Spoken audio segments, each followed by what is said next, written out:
Hello and welcome to my channel, and today we are filming my February wrap-up. Same thing as last month, we are bringing back the bingo board and it basically has all of the goals written on it. There is one change that I have made, and I have added a coloring book section. I have so many coloring books that I really want to make it a goal to prioritize doing at least once a month. So that is the only addition, I believe, to this month, to this round of Bookish Bingo. I did read quite a few books this month, so let's just jump right into it. Of course, starting at the very top with monthly TBR, which I was one away from finishing. The only one that I did not get to finish was my buzzword of the month, so a little bit of spoilers, was my buzzword of the month, Legendary. So unfortunately I didn't get to finish that, so I didn't quite finish my February TBR. I also didn't get to watch a new to me movie this month, unfortunately. It's just, I was gonna go and treat myself to a movie on Thursday, but it ended up being a very long and tiring day for me, so I didn't end up going. Which brings us to our first cross off on the board, and that is my audiobook for the month. In my February TBR, I ended up pulling two books from my Unwrapped project, and one of them was If We Were Villains. I ended up listening to this entirely on audiobook. This was one that I had picked up a while back and just wasn't really feeling the dark academia vibes. I wasn't really feeling the drama or the characters, and I'm happy to say that that completely changed on the second time of reading it. I think I gave this a 4.5 stars. This follows a group of, well, we mainly follow one character who has just spent the last 10 years in prison for a murder, and the police the cops aren't really sure if he committed this crime and why and what really happened all of those years ago. So after he has spent all this time in prison, he finally decides to tell the whole story, and so we get to see little snippets of what happened in the past and what's going on in the present and the aftermath of all of that. It also is like a placeholder. It very much is reminiscent of Shakespeare because our characters are going to school for theater, mainly with a focal point in Shakespeare theater. So we get to see a lot of the nods to Shakespeare and all of that. I very much enjoyed this. I very much enjoyed the audiobook. It was very fun, and well, I can't even say fun. It was very dark, and there was definitely a lot of drama, and you can tell where the inspiration for Shakespeare has come, because it is very Shakespearean vibes. My only issue with it, and the reason that it's not a full 5 stars, and I understand why this is necessary, we got quite a few scenes where we weren't at the school. We were on breaks and school vacations and everything. We got a little bit into our main character's personal life, and I understand why those scenes are necessary. I didn't necessarily vibe with them. It just felt like they kind of lulled the story a little bit, and I wasn't as fully invested into those scenes as I was into everything else. But this did completely change the way that I feel about like college or past friendship dramas, because I very much enjoyed this and I kind of want to read more. I did not get to do a video project or a loved one pick or a buzzword, but I did get to play a video game. I ended up picking up for a couple of hours a short little game called Pizza Possum, which is one that we heard about when we went to PAX East last year. So it's been almost a full year, and basically you are a tiny little possum who is running around the streets stealing pizza and other food ingredients, trying to unlock different parts of the map in the world. And it is a very, very short game. I didn't end up finishing it, but because it is so short and it's something that I didn't really want to rush too much through, I am counting it here. With ebook, I have 2 books that I want to talk about. The first one being Troublesome Murder on the Menu. I'm pretty sure that's the title, or The Trouble with Murder on the Menu. Either way, this follows a older woman who has just retired, and her family is pretty much on her case trying to get her to go on a cruise and relax, and she doesn't really want to do that. She decides that she wants to start a blog, and for right now the focal point of it is going to be on food. She feels like food brings everybody together, and then when she is at this restaurant trying to get a start on her new blog, she ends up witnessing a murder. Well, not really witnessing a murder, but witnessing a dead body. I ended up giving this a 2-star, and for the majority of the book it was a solid 3-star and made me want to continue on with the series. And then we got the reveal of who did it and how it happened, and I just wasn't the biggest fan of it, at least the way that it was revealed and the way that it was told. And I kind of understand why it was done that way, but at the same time it left too much to be desired. It was very much tell, don't show, and that really irks me in books, especially in novellas. So I didn't really care too much for it. I do maybe want to continue on with the series and see where it goes from there, but as for the first book, I wasn't totally invested and didn't have the best time. And then the next one was another short novella called Totally Pucked. This is a hockey romance following our main character who recently moved back to her hometown, and her best friend is on the hockey team, and they're starting to discover that they might have been more than best friends the whole time. So our main character has recently gotten out of a breakup, a very bad breakup, and she can't get over the last thing that he said to her. And this might be going into a little bit of spoiler territories, but he ended up telling her she was not good in bed and that she needs to seek professional help because she had asked him to do something that he wasn't into, and apparently it was weird. Definitely getting into spoiler territories now, so if you really don't want to know, you can skip ahead a couple seconds. The weird thing that she had asked him to do was dirty talk, and like he acknowledges, wow, you're so weird, but you're like my kind of weird. So I'm like, or the love interest acknowledges. So it was interesting. It was very short, a little too short. I did learn that it was part of a series of like full-length novels, so maybe I'll check those out at another time, but for right now it might be a while. Self-care date, I took myself to the library. I had gotten myself a tea. I went to the library and just relaxed and chilled for a little while, browsed some of the books. It was just a nice, calming, relaxing time while my fiance and our friend Connor were chilling on the couch playing some video games. I was at our local library that had recently finally opened back up after renovations for flooding, and yeah, it was a nice, calming, relaxing time that got me through a bad day. And then that says Bookymon, which I explained in my last wrap up. I am doing a year-long readathon, and throughout the entire year you can collect regular items to get regular Bookymon, and then every month has a specific monthly prompt that you can complete, and this one was a book with vampires. I don't have a ton of vampire books on my shelf, and I had already read the chapter book of this, so I ended up picking up Bunnicula, the graphic novel. I thought this was very fun. I had not read the original book when I was a kid, but I have read it recently within the last year or two, I think, and I had gotten Benson the graphic novel edition because I knew they grew up with the story.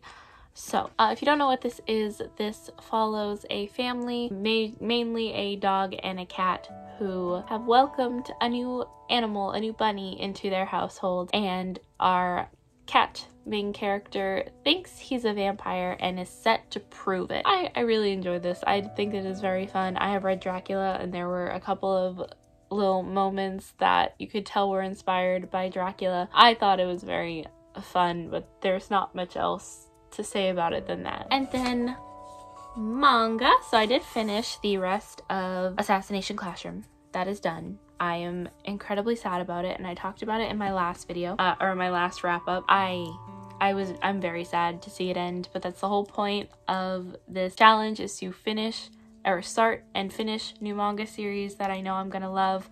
And that's exactly what I did. Yes, it did make me cry. I had finished it while I was at the library, and was very much crying in the corner of the library. There were people walking around. It was a great time. But like I mentioned, my local library had shut down for renovations because there was a lot of flooding with all of the snow and the rain that we were getting. So that kind of put a little bit of a damper in my manga challenge until I discovered a manga series that had 9 volumes out. It's about to be a 10th volume in April, called By the Grace of Gods. This is another one that I very much fell in love with. It is a older man who passes away, and because the gods are kind of taking pity on him, they want to give him another chance. So they resurrect him into a magic world as an 11-year-old boy, and he kind of takes a liking to slimes there, where they're like little magical creatures. It goes on from there. It is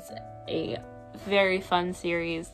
It's very cozy, very slice of life. My only issue with this manga series is that it felt a little too easy.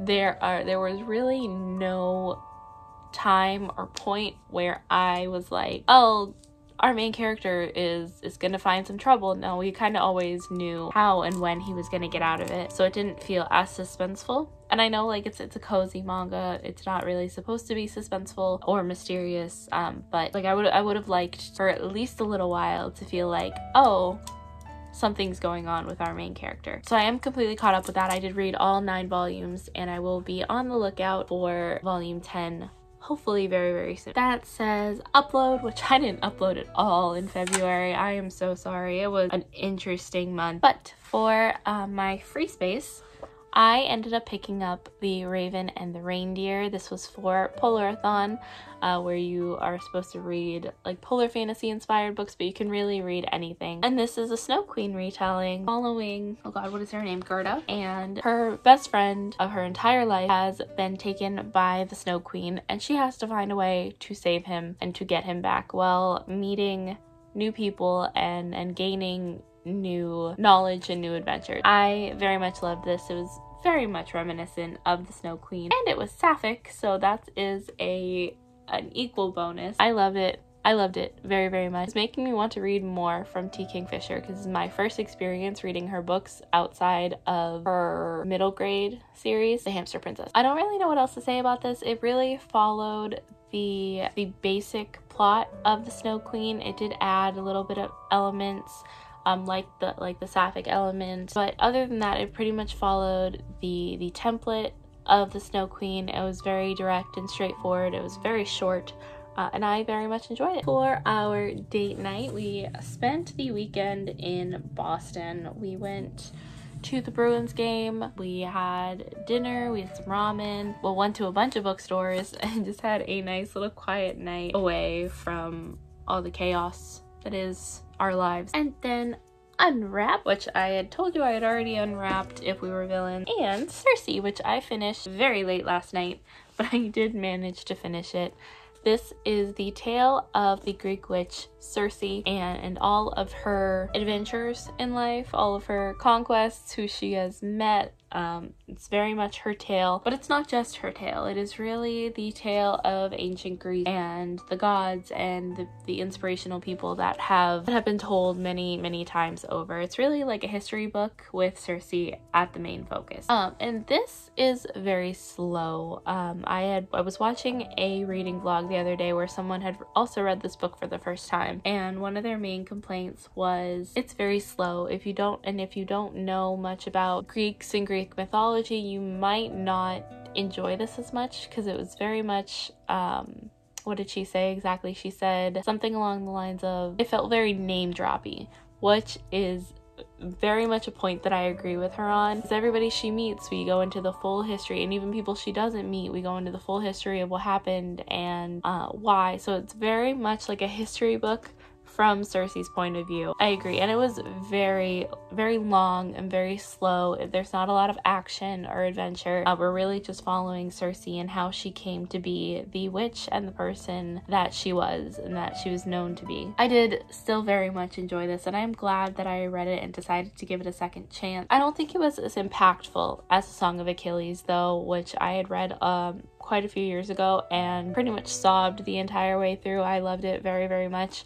I don't think this was as good or this will have as much of an impact on me in later years. I did not read an unclassic or an unhaul, but my reread for the month, which I had reread with the intention of continuing on with the series, I just didn't finish Legendary, is Caraval. This follows our main character Scarlet, who has always dreamed of going to this magical place called Caraval, which is like game. A lot of people talk about it's very infamous. She's always dreamed of going there, and she's written letter upon letter until finally she writes a last letter saying she's engaged, so maybe she shouldn't be able, like, maybe she shouldn't go to Caraval after all. And that's when he decides to write back and say, come to my island, we want you to play the game. And it takes off from there, where after her and her sister have arrived at the island, her sister goes missing and she has to figure out how to play the game and get her sister back. I read this a long time ago and I didn't like it that much. I think I was reading it at the wrong time.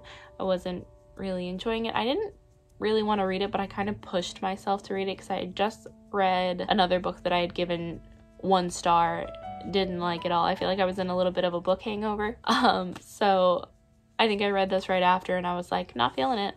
I'm not in the mood to read anything, but I pushed myself, and I'm glad that I picked it up again. I'm glad that I kept it on my shelf for a while so that I could say that I actually very much enjoyed this. It was all of the things that I love about like mysterious games. It's like games that are kind of like a carnival, like little things like that. And we get a lot of, like, you really feel the mystery to this one, and you're kind of trying to guess what is real and what is fake the entire time with our characters. It doesn't do any like dramatic irony or anything like that, which I typically don't tend to like in books. It pretty much leaves you guessing with your main character the entire time.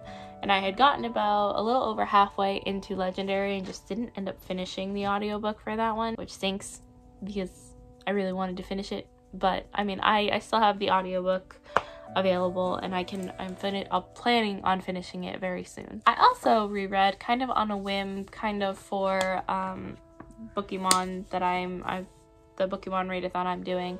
I ended up picking up Never Open It. This is the second time that I'm reading this, and this is a collection of graphic novels, stories that follow ancient Japanese fairy tales, folk tales, that basically all have the same plot of don't open it. I very much enjoyed it the second time around. Pretty much the entirety of it is told in black and white, and then every once in a while you get little splashes of red that are pretty much meant to be blood. So I love this, and I love the way that it's told. It is absolutely gorgeous and beautiful, and I highly recommend it, whether or you're a fan of Japanese fairy tales already or if you're looking to learn more about them. And then big book for this one.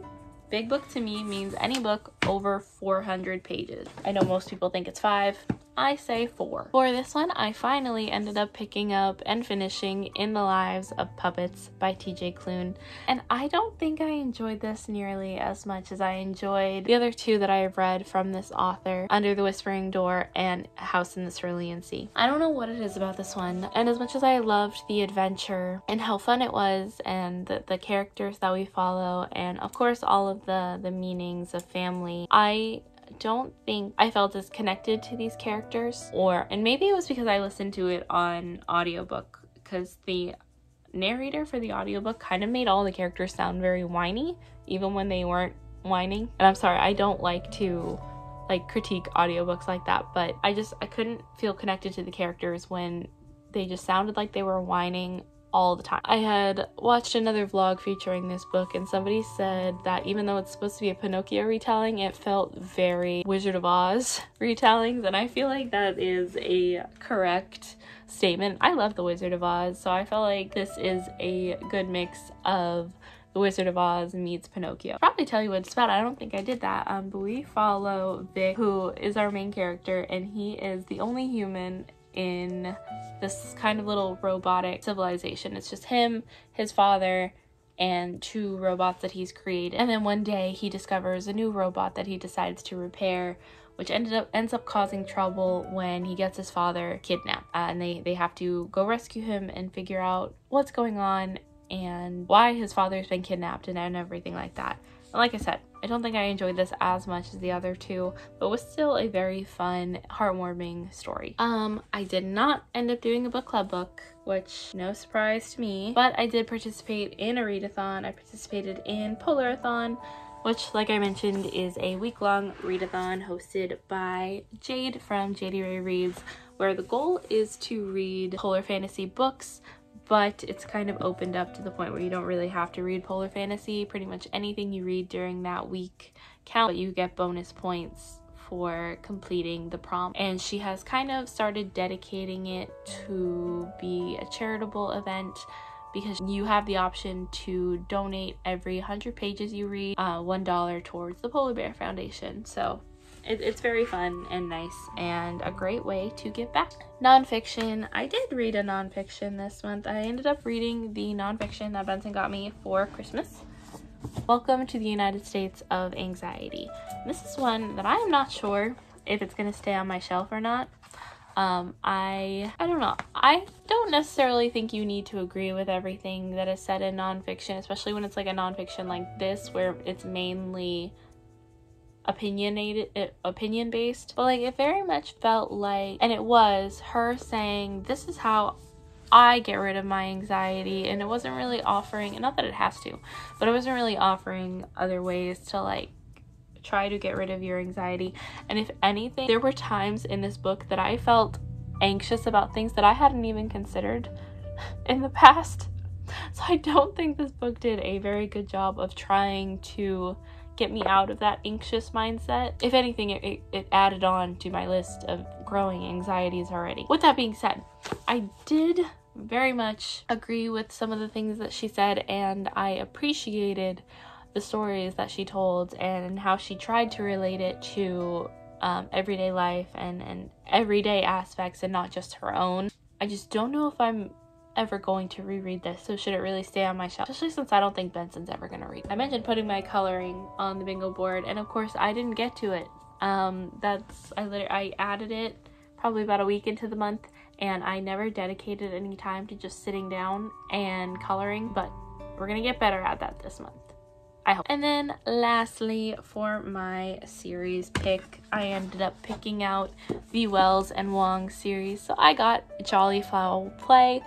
In this one we are back at Hazel and Daisy's school, and another murder happens. Most people think it's an accident, but of course Daisy and Hazel know exactly what a murder looks like. They're on the case. I thought that I knew exactly where this was going, and I didn't. So I enjoyed it in that aspect. I will say there have been a decent amount of critiques on this book that the Asian representation is not good at all, and I completely agree with that. I think in this book it wasn't mentioned as much about Hazel being bullied for the fact that she is Chinese, but it is definitely still mentioned, and I've heard it gets better in later books, and that's the only reason I'm continuing to read it. Otherwise, I do think this is a fun middle grade series. It keeps you engaged in the murder mystery, and it makes you want to know exactly what's going on and how they figure out what's going on. And I love the characters of Hazel and Daisy. Sometimes Daisy gets on your nerves, but you know her heart is usually in the right place. So I'm very intrigued to continue on with this series and to see how much growth these characters have. So this is the look at the bingo board, which means we've only gotten one bingo this month. And if you have already seen my book haul for the month, you will know I bought way more books than that. She has a problem. Please carry on. Keep that in the video. Like I said in that video, I do plan on going on a bit of a book buying ban until towards the end of the month in March, just because we are going to be away in Boston, and hopefully I'll have saved a little bit more in that time. I am either so even after that, my little exception towards the end of March, I will be going on a full book buying ban until I can get enough points to equal up to the amount that I have already purchased in February. Are there any books in this wrap up that you have read that you have enjoyed? Please let me know all of your thoughts in the comments below. And make sure to hit that like button if you like this video, and subscribe if you want to see more from me, as well as Benson, who's a frequent member on this channel. I'll leave all of their links down in the description box below, as well as links to my social media if you want to get any more updates from me. But until then, bye!